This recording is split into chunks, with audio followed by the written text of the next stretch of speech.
तो D Broglie wavelength और Bohr's model में भी रिलेशन है, क्या है देखो, क्वेश्चन ही कर लेते हैं पहले हम। Show that circumference of Bohr orbit for hydrogen atom is integral multiple of de Broglie wavelength associated with the electron revolving around the orbit. क्या बोल रहा है देखो ये, show that circumference of Bohr orbit, एक बोहर ऑर्बिट है जिसका radius कितना है r, तो उसका सर्कमफ्रेंस कितना होगा 2 पाई r। तो सर्कमफ्रेंस ऑफ बोहर ऑर्बिट मतलब 2 pi r।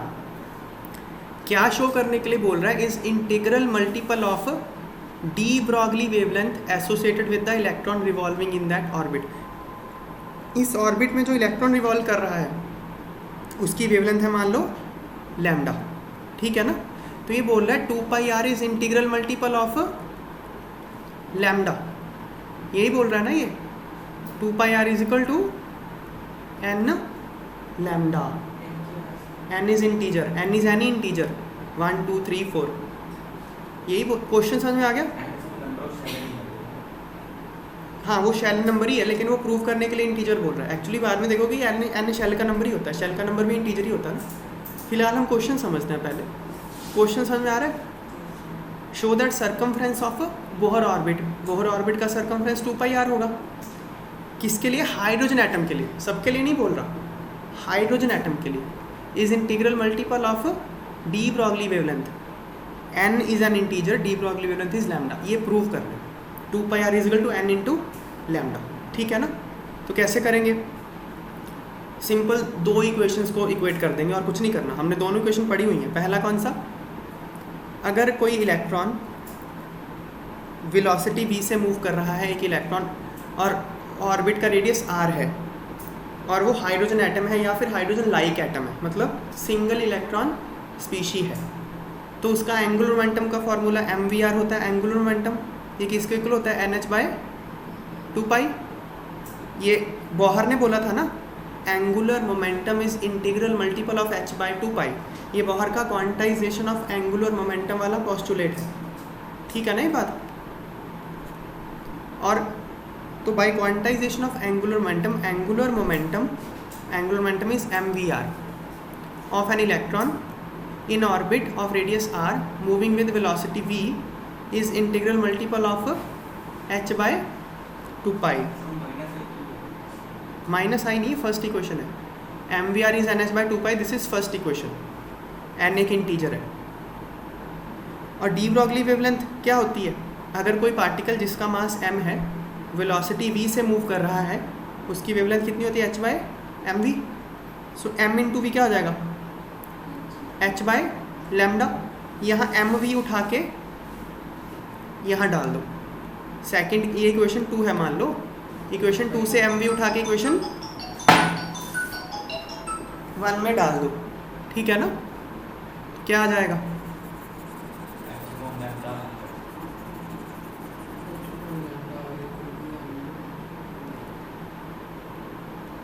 h by lambda into r is equal to nh/2 pi.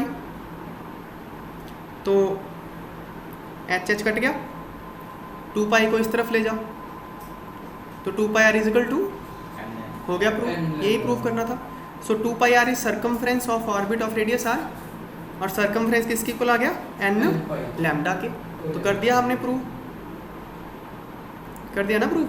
Hence वही जो क्वेश्चन में लाइन लिखी थी कर दी प्रूफ हमने, 2 pi r is equal to n lambda. ये जो n होता है ना एक्चुअली शेल का नंबर होता है, समझ में आई बात। मतलब फर्स्ट शेल में क्या होगा, 2 pi r1 is equal to lambda. Second shell के लिए क्या होगा, 2 pi r2 is equal to 2 lambda. Third shell के लिए 2 pi r3 is equal to 3 lambda and so on. समझ में आई बात है। इसको मैंने पता कैसे याद रखा है कि इलेक्ट्रॉन जिस ऑर्बिट में होगा ना उतनी वेव्स बनाएगा। देखो जैसे 2 pi r4 is equal to 4 lambda. 4 lambda मतलब 2 पाई r मतलब टोटल डिस्टेंस, फोर्थ ऑर्बिट का टोटल डिस्टेंस सर्कमफ्रेंस किसके इक्वल है, 4 टाइम्स वेवलेंथ।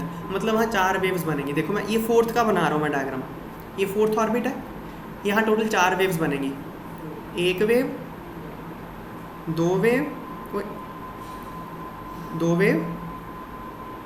3 वेव और 4 वेव, टोटल 4 वेव्स बनेगी। जो शेल का नंबर होगा उसमें उतनी वेव्स बनेगी। समझ नहीं बात है? नेक्स्ट देखो, नेक्स्ट तो इजी सा क्वेश्चन है। If velocity of electron in Bohr's first orbit is this much, electron की वेलोसिटी दी हुई है, क्या पूछा है?